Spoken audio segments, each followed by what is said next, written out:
Thank you again to the Global Oil International for this invitation. It is my pleasure to attend to the Global Oil International 2022 at Dubai in this digital format. I will take a few minutes to talk about the soybean oil international market and the current situation. Let me share with you my short presentation, which gives you some ideas about the international situation of the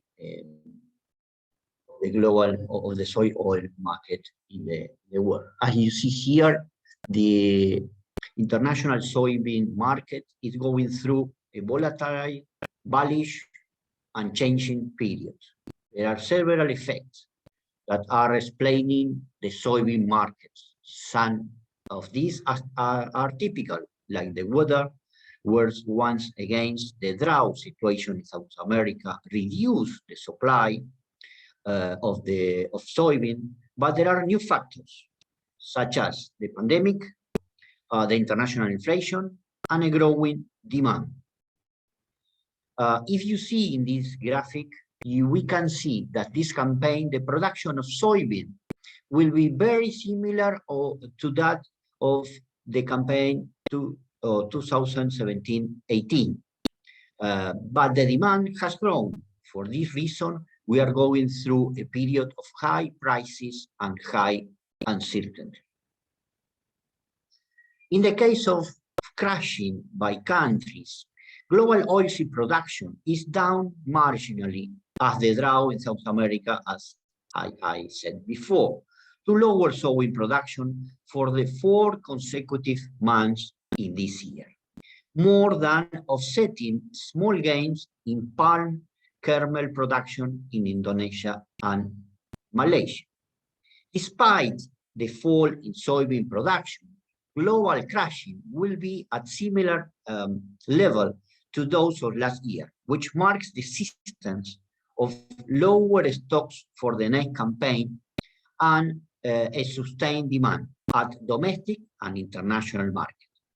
Not so much in soybean meal as in soybean oil, which is today soybean oil, the driving crushing international. If we see the percentage of national crushing in relation to the total production of each country will be higher this year due to demand. In Brazil and the United States, the domestic market demand is very firm, and Brazil is gradually developing an export strategy for soybean meal. Argentina will seek to reach historical level of crushing in relation to the total annual production. In general, Argentina crushed 80% of soybean, but this year it is expected to be a greater range of 92%.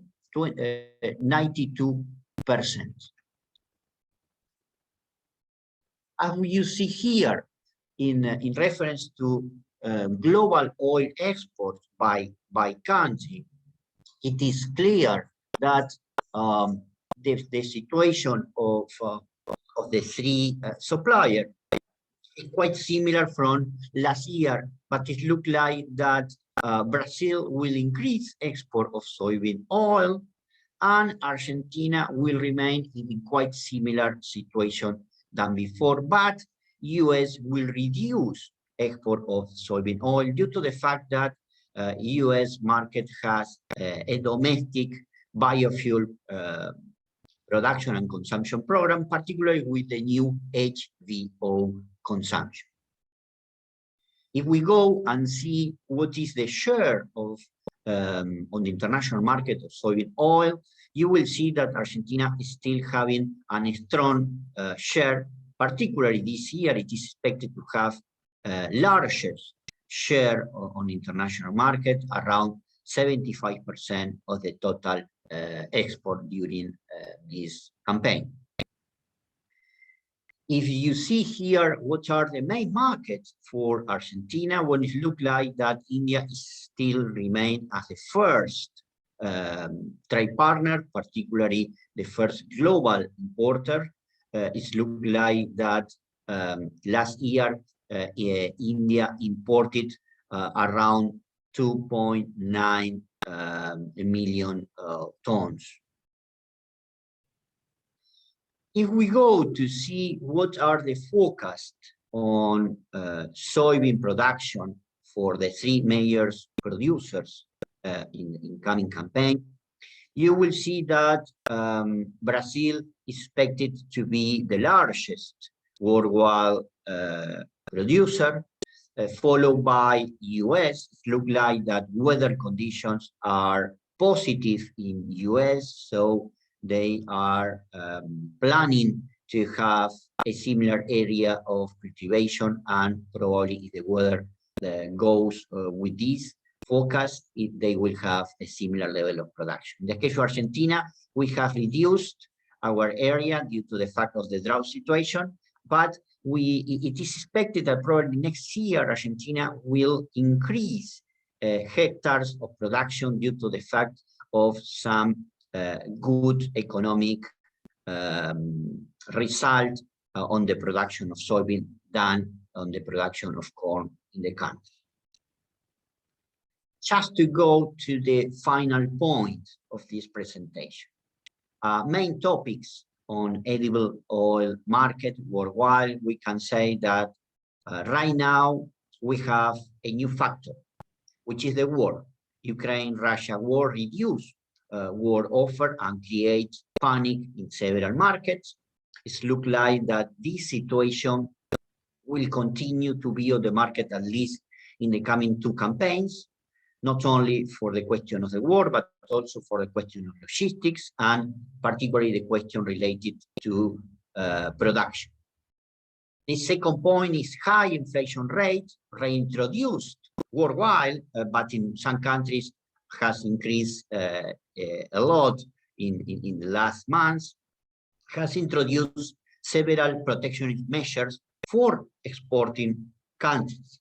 In the case of, for example, Indonesia has been a decision to ban export of palm oil and some particular byproducts. In the case of Argentina, Argentina has decided to increase export duties from 31% till 33% for soybean oil. The third point is higher cost of energy has revamped consumption of biodiesel in several countries that have a local framework of blending. So there is a strong demand, strong demand for biodiesel, particularly if you compare with the international price of diesel. Higher cost of international logistics and logistic bottlenecks raise prices, particularly in the case of area of China and Shanghai port, but in many other parts too, we have a strong increase on international cost on logistics.